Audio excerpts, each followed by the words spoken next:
Hello everyone, welcome to my YouTube channel the physics विज्ञान।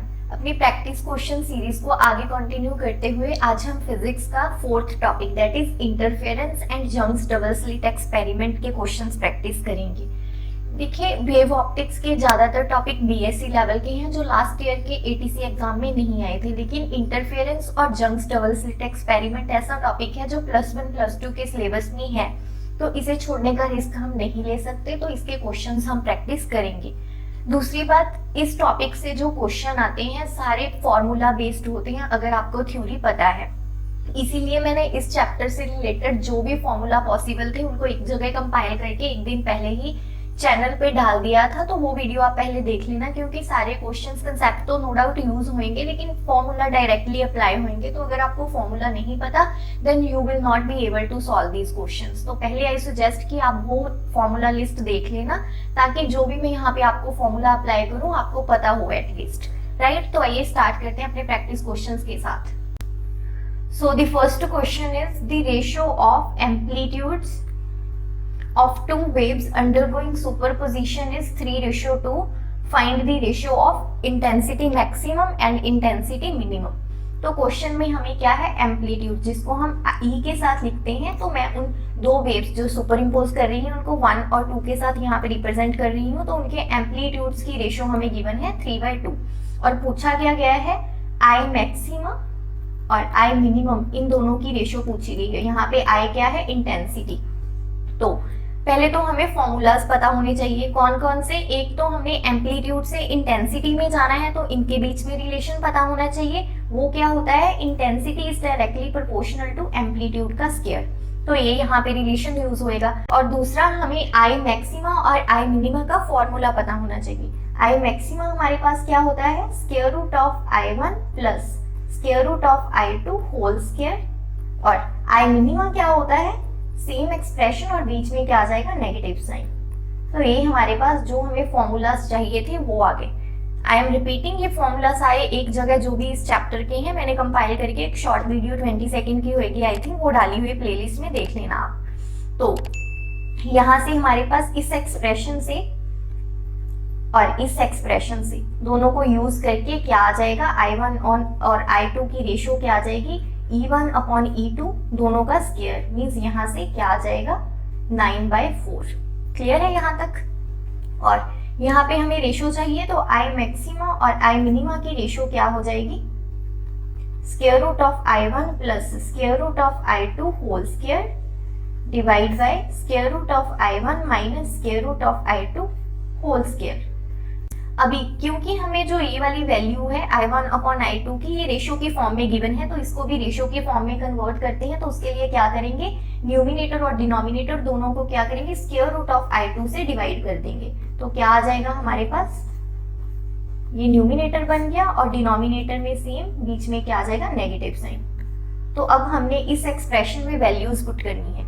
यहाँ पे दोनों साइड स्क्वायर रूट लेंगे, तो I1 अपॉन I2 का स्क्वायर रूट क्या आ जाएगा, 3/2, और ये वैल्यू यहाँ पे यूज करेंगे। तो यहाँ पे हमारे पास जो रिक्वायर्ड एक्सप्रेशन है आई मैक्सिमा और आई मिनिमा का, क्या आ जाएगा, I maxima upon I minima is equals to, ये वैल्यू क्या हुई, 3/2 plus 1 whole square divide by 3/2 minus 1 whole square. तो यहाँ पे क्या आ जाएगा, ये एलसीएम लिया 5/2 अपॉन यहाँ पे क्या आएगा 1/2, यहाँ पे भी स्क्वायर था यहाँ पे भी, तो पूरा क्या स्क्वायर करेंगे, ये 2 कैंसिल होके 5 का स्क्वायर क्या आ जाएगा 25 और डिनोमिनेटर में 1।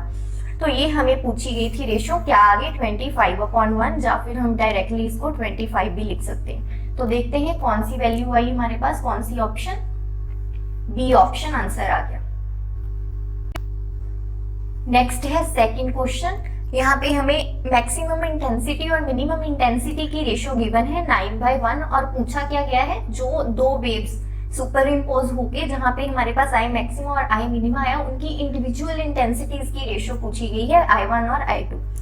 सेम जो ऊपर फॉर्मूला यूज हुआ वही फॉर्मूला यहाँ पे यूज होएगा, आई मैक्सिमा अपॉन आई मिनिमा, ये वैल्यू हमें क्या गिवन है 9/1, और ये वैल्यू होती क्या है फॉर्मूला के अकॉर्डिंग, आई मैक्सिमा क्या होता है, square root of I1 plus square root of I2 whole square, और आई मिनिमा क्या होता है, square root of I1 minus square root of I2 whole square.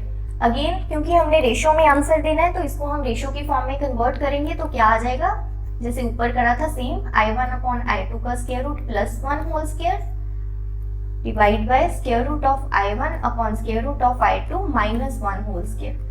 तो यहाँ पे दोनों साइड स्क्वायर रूट लेंगे तो हमारे पास क्या आ जाएगा, 3/1 is equals to square root of I1 upon I2 plus 1 divide by square root of I1 upon I2 minus 1।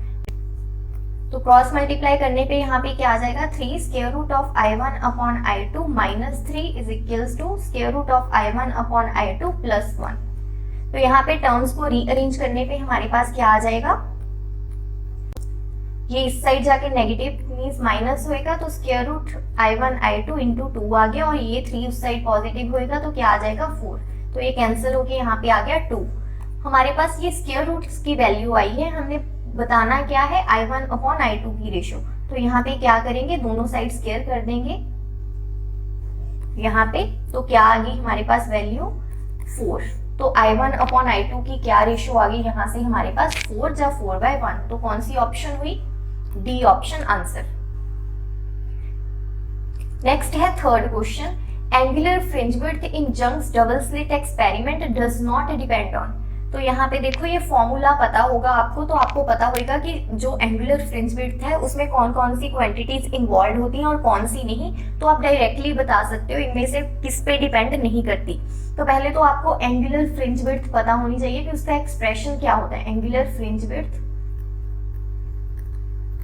वो होती है हमारे पास जो सिंपल फ्रिंज विड्थ होती है उसको हम कैपिटल डी से डिवाइड कर देते हैं। ये कैपिटल डी क्या होता है, ये होती है ना, ये स्लिट्स होती है और ये स्क्रीन होती है, इन दोनों में जो आपस में डिस्टेंस होता है वो कैपिटल डी होता है और स्लिट्स के बीच में डिस्टेंस होता है स्मॉल डी। और बीटा की क्या वैल्यू होती है, लैम्डा डी अपॉन डी, और ये वाला डी जो डिनोमिनेटर में था एज इट इज यहाँ पे आ जाएगा तो डी। ये डी डी कैंसिल होके हमारे पास जो एंगुलर फ्रिंज विड्थ थी किसके इक्वल आ गई, लैम्डा बाई डी। तो यहाँ पे देखो किस पे डिपेंड कर रहा है, लैम्डा पे और स्मॉल डी पे। किस पे डिपेंड नहीं कर रहा ऑप्शंस में से, कैपिटल डी पे। तो ये हमारा आंसर आ गया, क्योंकि क्वेश्चन में डज नॉट का आपने ध्यान रखना है कि किस पे डिपेंड नहीं कर रही, वो पूछा गया है। तो इसी तरह फॉर्मूला से रिलेटेड ऐसे ही और की किसी की डिपेंडेंस पूछ सकते हैं, तो आपको फॉर्मूला भी टिप्स पे होने चाहिए। नेक्स्ट है fourth question, a dichromatic source of wavelength 4200 angstrom and 4800 angstrom is used in Young's double slit experiment. Which bright fringe will coincide for these wavelengths? तो यहाँ पे देखो डायक्रोमेटिक सोर्स यूज करा गया। डायक्रोमेटिक का क्या मतलब कि जो सोर्स है उसमें दो वेवलेंथ्स हैं, लैम्डा 1 और लैम्डा 2। लैम्डा 1 को मैं मान रही हूँ 4800 एंगस्ट्रॉम और लैम्डा 2 क्या है 4800 एंगस्ट्रॉम। अभी क्या है, ये वेवलेंथ्स क्या है आपस में सुपर इम्पोज होंगी, इनकी जो भी बीम होंगे तो हमारे पास स्क्रीन पे इन सभी के कोरस्पॉन्डिंग क्या है, ब्राइट डार्क फ्रिंजेस आएंगी। लैम्डा 1 के भी कोरस्पॉन्डिंग और लैम्डा 2 के भी कोरस्पॉन्डिंग। ये सेंट्रल मैक्सिमा आपको पता होना चाहिए। यंग्स डबल स्लिट एक्सपेरिमेंट में जो सेंट्रल फ्रिंज होती है हमेशा ब्राइट होती है, इसको हम सेंट्रल ब्राइट भी बोलते हैं। ऊपर ऑल्टरनेटिवली डार्क ब्राइट दोनों के कोरस्पॉन्डिंग आएगी। पूछा क्या गया है, इसके कोरस्पॉन्डिंग और इसके कोरस्पॉन्डिंग जो ब्राइट फ्रिंज होंगी, कौन सी वो ब्राइट फ्रिंज होंगी जो आपस में कोइंसाइड करेंगी। अगर मान लो यहाँ पे जो लैम्डा 1 और लैम्डा 2 की वजह से हमारे पास ब्राइट फ्रिंजेस आ रही हैं, ये वाली आपस में कोइंसाइड करी, लैम्डा 1 की भी और लैम्डा 2 की भी, तो इसका क्या मतलब होएगा कि सेंट्रल ब्राइट से उनकी हाइट क्या होगी, आपस में सेम होगी, लैम्डा 1 की भी और लैम्डा 2 की भी। तो ये क्वेश्चन हम कैसे सॉल्व करेंगे, उन दोनों की हम मान लेंगे कि लैम्डा 1 के कोरस्पॉन्डिंग जो N1 जो ब्राइट फ्रिंज होएगी और लैम्डा 2 के कोरस्पॉन्डिंग N2 ब्राइट फ्रिंज होएगी, वो आपस में कोइंसाइड करेंगी। इसका क्या मतलब, जो उनकी सेंटर से हाइट होंगी वो आपस में क्या होंगी, इक्वल होंगी। तो इन दोनों को आपस में इक्वेट करके हम ये क्वेश्चन सॉल्व करेंगे। आई होप जो इसमें कंसेप्ट यूज हो रहा है वो आपको क्लियर हुआ होगा। अभी ब्राइट फ्रिंज के केस में ये हाइट हमारे पास क्या होती है, फॉर ब्राइट फ्रिंज हाइट होती है हमारे पास N D upon D into lambda.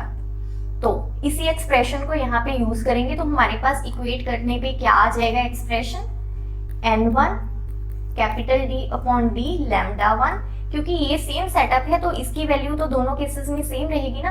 Wavelength और जो फ्रिंज का नंबर हमने फाइंड करना है वो डिफर करेंगे। तो यहाँ पे n2 capital D upon D lambda 2, तो ये आपस में क्या है कैंसिल करके हमने n और n2 बताना है, तो क्या है इनको रेशो लेंगे इनकी, तो वो क्या आ गई लैम्डा 2 अपॉन लैम्डा 1। लैम्डा 2 हमारे पास क्वेश्चन में 4800 एंगस्ट्रॉम गिवन है और लैम्डा 1 क्या गिवन है 4200। तो क्या करेंगे यहाँ पे 6 के टेबल पे कैंसिल करा तो यहाँ पे हमारे पास क्या आ गया 8/7। तो n1 अपॉन n2 की क्या वैल्यू आ गई 8/7। इसका क्या मतलब जो n1 है मींस लैम्डा 1 के कोरिस्पॉन्डिंग 8th फ्रिंज और लैम्डा 2 के कोरिस्पॉन्डिंग 7th फ्रिंज आपस में क्या है कोइंसाइड करेंगी। तो कौन सी ऑप्शन आ गई 8/7 आया ना। 8 हमने किसके कोरिस्पॉन्डिंग लैम्डा 1 7 8/7 आया ना यहाँ पे, तो 7 किसकी है 4800 के कोरिस्पॉन्डिंग। तो कौन सी ऑप्शन ए ऑप्शन आंसर आ गया। नेक्स्ट है 5th question, if we place Young's experiment setup in a medium of refractive index mu, the fringe width changes from 0.5 mm to 0.25 mm. Find the refractive index. तो यहाँ पे क्या है पूरे setup को किसी म्यू रिफ्रैक्टिव इंडेक्स वाले medium में हमने रख दिया, तो बताना है कि जो फ्रिंज विड्थ है वो हमारे पास चेंज हुई है।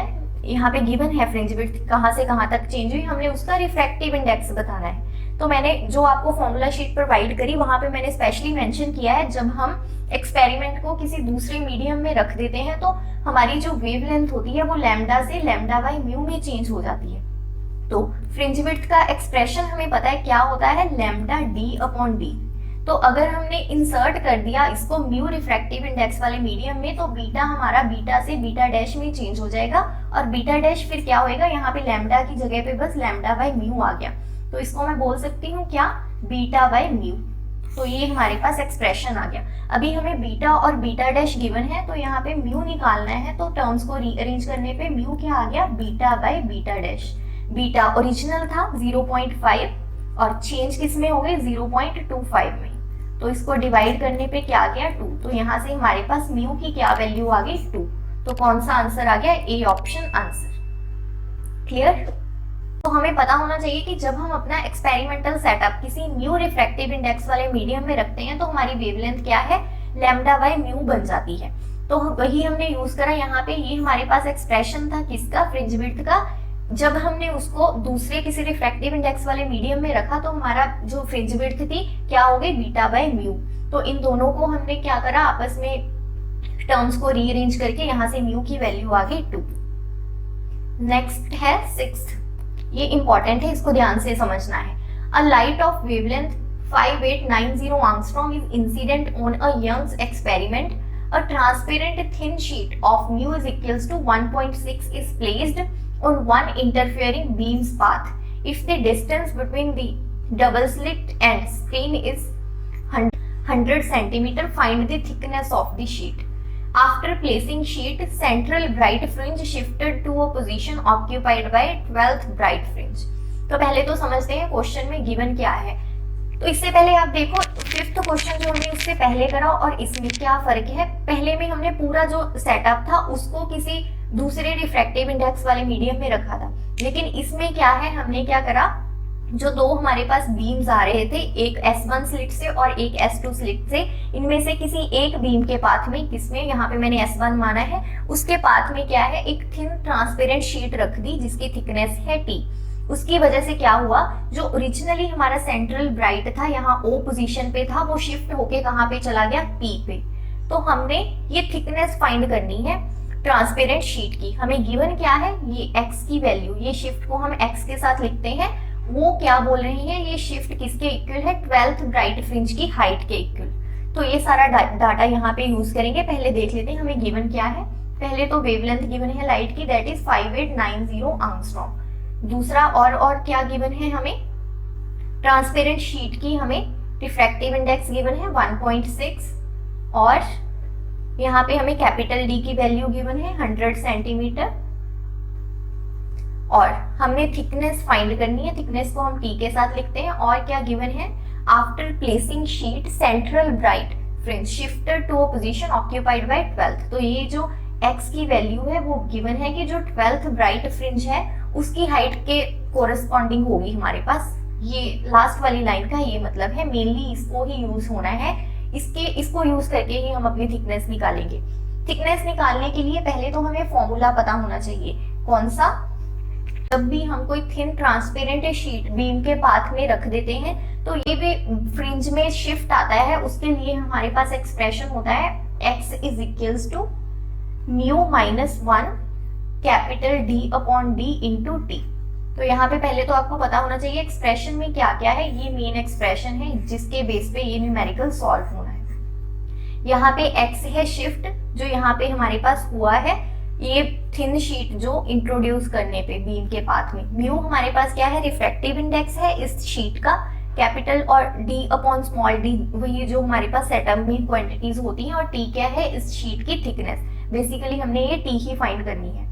और दूसरा, क्योंकि हमें क्वेश्चन में गिवन है कि जो शिफ्ट आई है वो हमारे पास 12th ब्राइट फ्रिंज के कोरस्पॉन्डिंग जो पोजीशन है उसके इक्वल हो गई, तो फिर पहले हमें ब्राइट फ्रिंज के केस में पता होना चाहिए कि जो पोजीशन होती है nth ब्राइट फ्रिंज की वो हमारे पास क्या होती है? ND upon D lambda. क्योंकि 12th पूछा है तो n की जगह पे क्या आ जाएगा? 12, तो 12D अपॉन D लैम्डा। तो इन सभी एक्सप्रेशन को आपस में इक्वेट करेंगे। ये हमारे पास x के इक्वल है, तो इसको और इसको आपस में इक्वेट करा तो हमारे पास क्या आ गया? Mu minus 1 capital D upon D into t is equals to 12D upon D into lambda. तो ये तो आपस में कैंसिल हो गए, क्योंकि हमने थिकनेस फाइंड करनी है तो मैं t को एक साइड रख रही हूँ, बाकी सारी क्वांटिटीज दूसरी side. 12 lambda upon mu minus 1। तो ये हमारे पास एक्सप्रेशन आ गया फाइनल, जिसमें हमने वैल्यूज पुट करनी है। करेंगे पहले तो हमें वेवलेंथ की क्या वैल्यू गिवन है? t is equals to 12 into wavelength हमारे पास गिवन है ये 5890 आंगस्ट्रॉम। आंगस्ट्रॉम को हम क्या लिख सकते हैं? 5890 इंटू 10⁻⁻10 अपॉन म्यू की वैल्यू हमें क्या गिवन है? Refractive index 1.6 minus 1। तो इसको सॉल्व करेंगे आप तो आपके पास आंसर आ जाएगा फाइनली 1.17 इंटू 10⁻⁻5 मीटर। तो कौन सी ऑप्शन आ गई?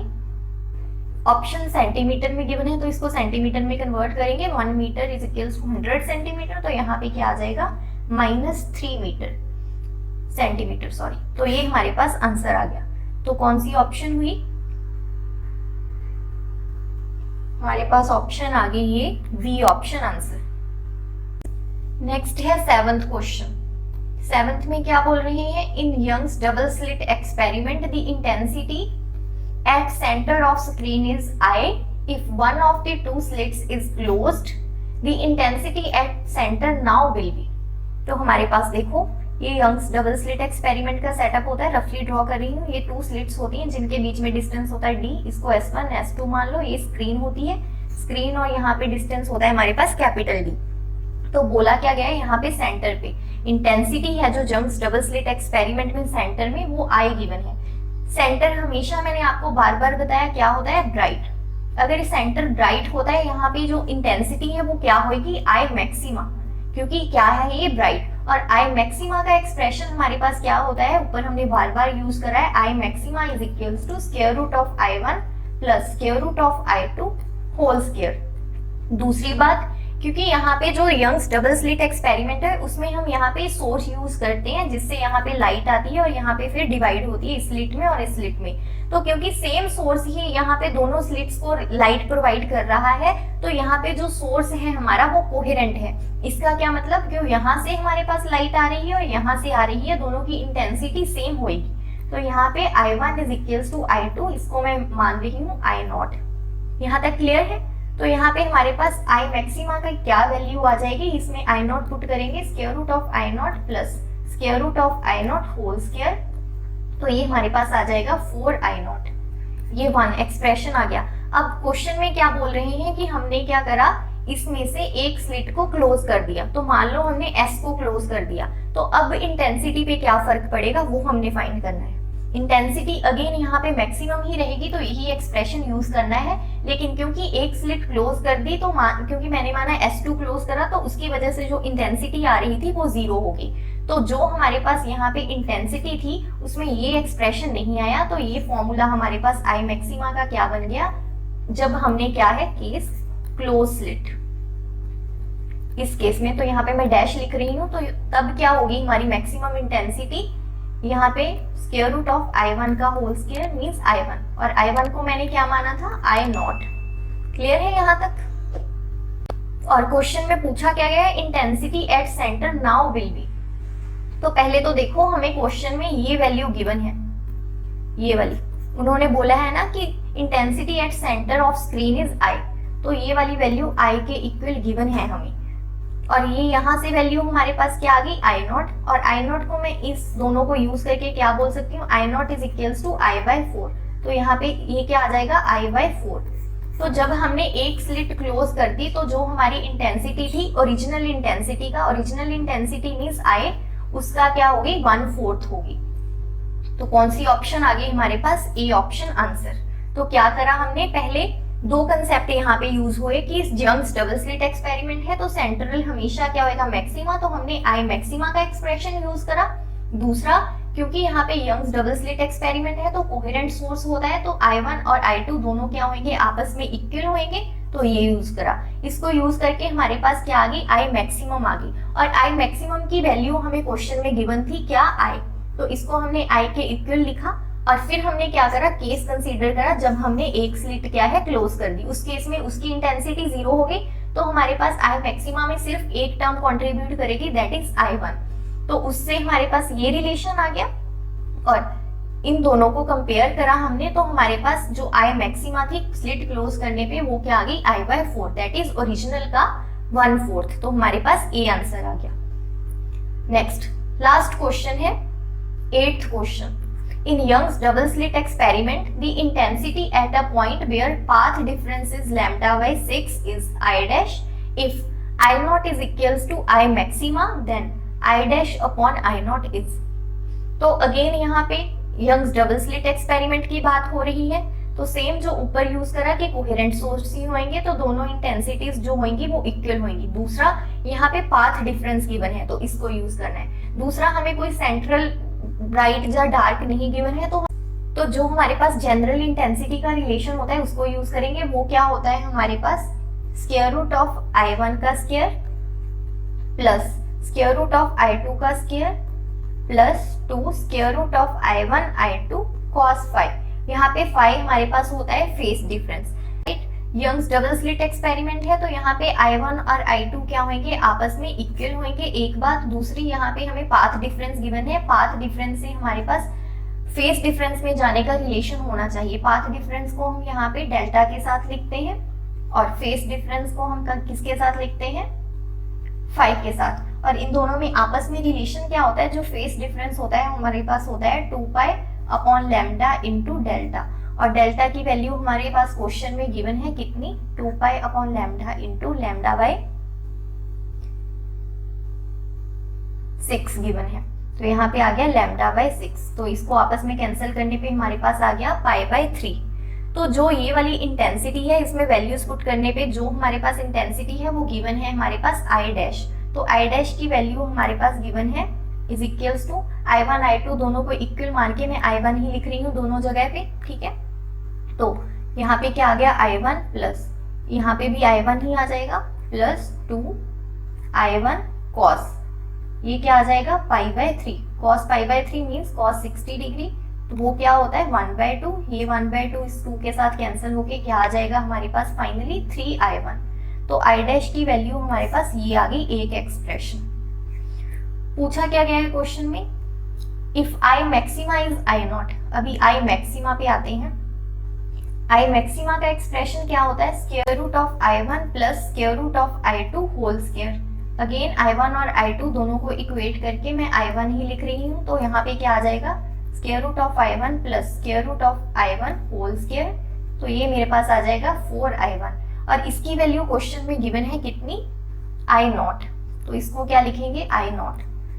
तो यहाँ पे हमारे पास दो एक्सप्रेशंस आ गए। तो क्वेश्चन में हमें पूछा है I डैश अपॉन I0 की रेशो, तो यहाँ पे जो ऊपर हमारे पास वैल्यूज आई वो लिखेंगे। I डैश की क्या वैल्यू आई थी ऊपर, ये वाली 3I1, और I0 की ये वैल्यू आई 4I1, तो I1 कैंसिल, क्या रेशो आ गई हमारे पास 3/4, ये आंसर आ गया। तो कौन सी ऑप्शन आ गई,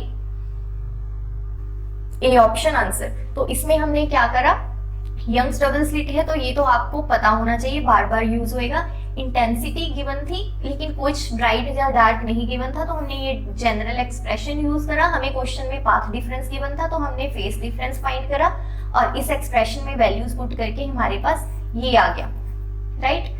दूसरा हमें आई मैक्सिमा गिवन था और दोनों को हमने क्या करा, रेशियो लेके जो रिक्वायर्ड रेशियो थी वो फाइंड करी। यहाँ पे हमारे इंटरफेरेंस और जंक्स डबल स्लिट एक्सपेरिमेंट के प्रैक्टिस क्वेश्चन खत्म होते हैं। फॉर्मूला के बेस पे ऐसे ही रीअरेंज करके टर्म्स को आपको और डिपेंडेंस से रिलेटेड क्वेश्चन आ सकते हैं, जैसे न्यूमेरिकल्स पूछ सकते हैं। तो आपको जो न्यूमेरिकल्स हैं वो फिंगर्स पे होने चाहिए। नेक्स्ट वीडियो में हम जो मॉडर्न फिजिक्स के और टॉपिक्स बचे हैं, जैसे कि वेव नेचर ऑफ मैटर हो गया, डी ब्रॉगली वेवलेंथ हो गया, वहां पे वेव नेचर का हमें पता कहाँ से लगा था, डेविसन जर्मर एक्सपेरिमेंट, उससे क्वेश्चन आया हुआ है। ग्रुप वेलोसिटी, फेस वेलोसिटी से क्वेश्चन आए हुए हैं और आइंस्टाइन की फोटो इलेक्ट्रिक इक्वेशन से क्वेश्चन आए हुए हैं। तो वो कुछ 3-4 मिसलेनियस टॉपिक्स बचे हैं, उनको हम डील करेंगे। वहां से क्वेश्चन बहुत सारे लास्ट ईयर के इवन एग्जाम में भी आए हुए हैं, स्पेशली ग्रुप और फेस वेलोसिटी से रिलेटेड, तो उनको हम नेक्स्ट वीडियो में कवर करेंगे। तब तक आपने चैनल को सब्सक्राइब करना है, वीडियो को लाइक करना है और अपने फ्रेंड्स के साथ शेयर करना है।